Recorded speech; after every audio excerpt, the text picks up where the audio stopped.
This is going to be a step-by-step process of how I filmed a cinematic clothing brand video for a company called Suede. This video is going to cover how I was able to secure this job, my pre-production process, production, and bonus tips to help you film better clothing brand videos. Before we get into this tutorial, let's cue the video. My vision of friendship is one where we can be ourselves, where we can laugh and share our lives with each other. But it's not just about having fun. It's also about supporting each other through the tough times, like when one of us struggles to lift a heavy weight. Because sometimes, all we need is a little encouragement from a friend to keep pushing forward. And the ability to be brave in the face of adversity.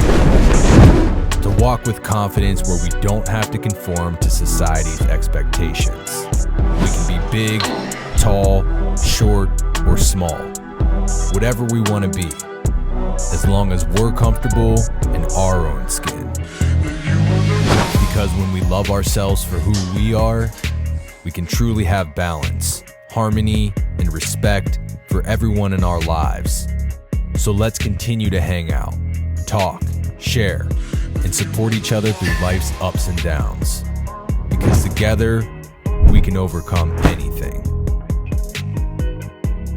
Something I preach in one of my more recent videos talking about how to make more money as a freelance videographer, which I'll leave a link up here for, which is leveraging marketing or ad agencies to get you more one-off video clients. So I took to market an online music video course with over 150 video lessons and hired an ad agency called ClickFlow to run my ads for me and take that work off my plate. They absolutely kill my marketing, and over time, we've established an awesome business relationship. If they ever have clients who are seeking professional video and photography services, ClickFlow puts a good word in for me, I send in a proposal, and we lock in a shoot.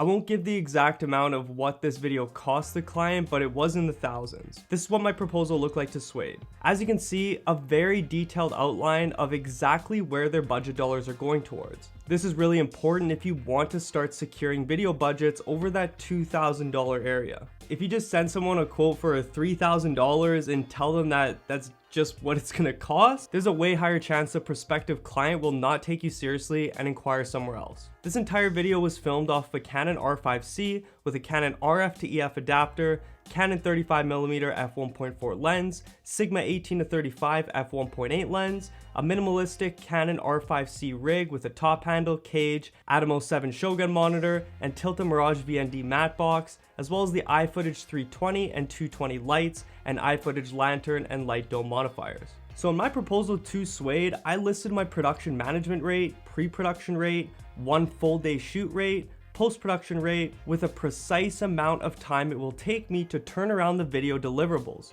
talent rate, and then the deliverables and total amount. Take note that underneath every single one of these sections of my proposal, I list off exactly what is entailed in each section.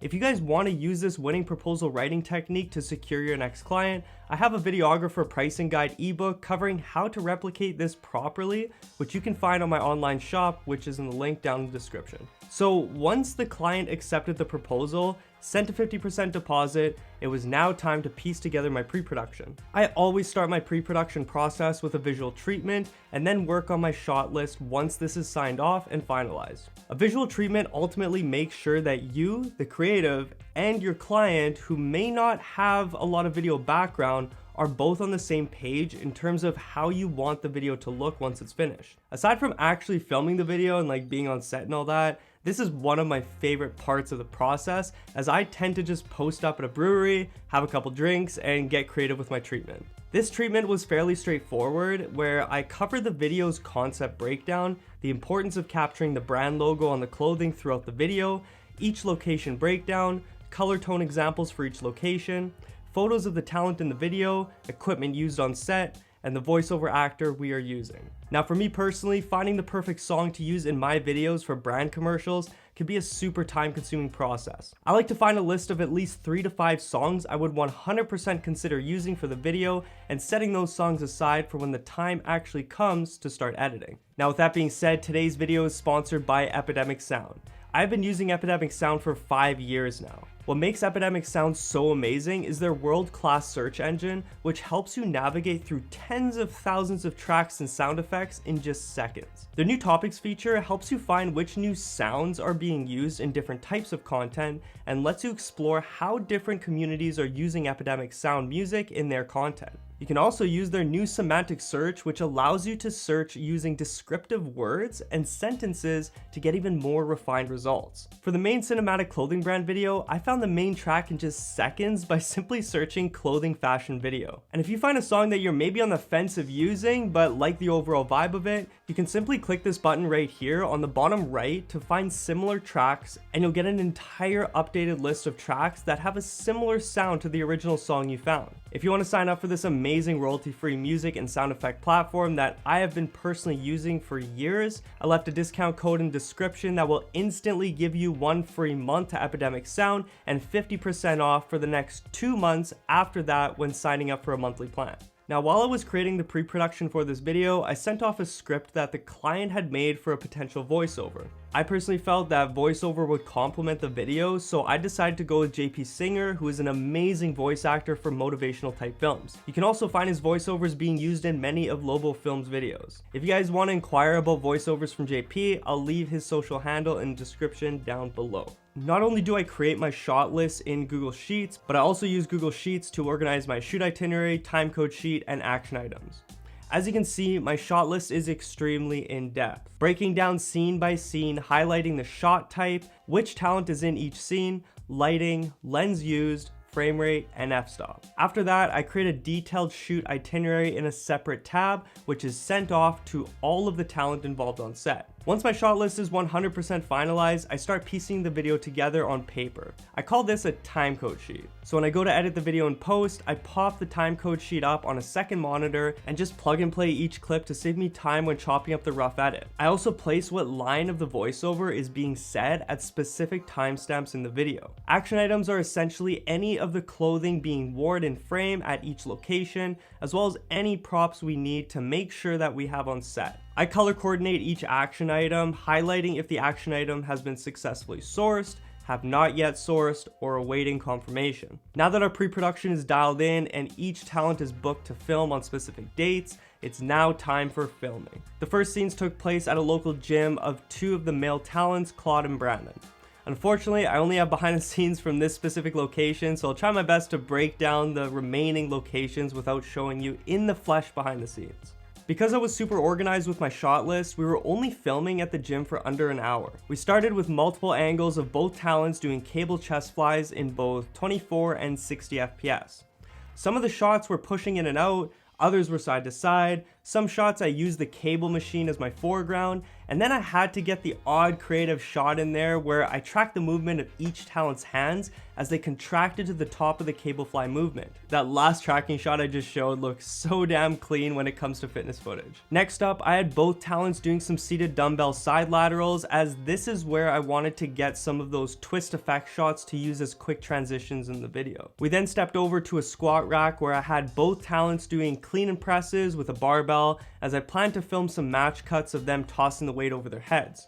I then snagged some footage of each athlete walking from the front and back through the gym, and while these shots were used in the final video, I had a last minute idea to have Claude kind of jump into frame, and as he was jumping into frame, I directed him to clap his hands together a few times while bobbing his head. Absolutely love this shot, and because we were running way ahead of schedule, I was able to sneak in an unscripted shot. To wrap up our gym location, I had both Claude and Brandon separately stand in the middle of the green turf, where I had more than enough space to get a 360 panoramic shot on the DJI Ronin RS2 gimbal. This was the only time that I busted out the Sigma 18-35mm lens, so I could achieve a wide angle shot that was wider than the Canon 35mm. I directed both Claude and Brandon to look up at the ceiling and slowly move their heads from left to right. By shooting this ant's eye view, it makes the talent look higher than life because us as viewers have to look up at the subjects. This shot specifically, I actually filmed for every single talent involved in this video, so I could use it as a speed ramp match cut in the final edit.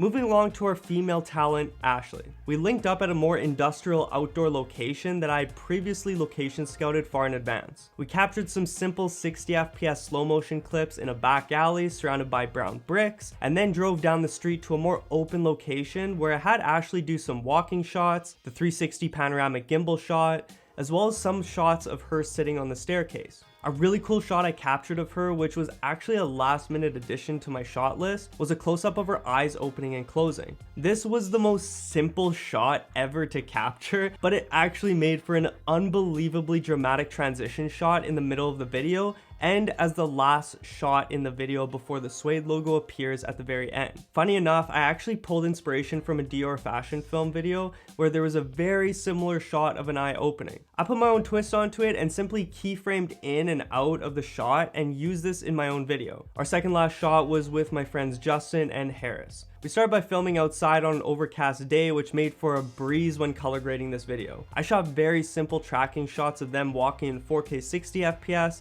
as well as some clean 360 shots on the gimbal. Once we wrapped up outside, we made our way to a coffee shop down the street where I set up an iFootage 320 key light with the iFootage large light dome. I shot very simple shots of them having a conversation, sitting down on their laptops from various different angles, as well as tight shots of the clothing. To wrap up this shot list, I met up with both Justin and Harris again at a house to film some shots of them talking and laughing with each other in an indoor kitchen environment, just to sprinkle in some extra b-roll. For these shots, I simply use an iFootage 320 light with an iFootage lantern, as well as the iFootage 220 light with a large iFootage light dome.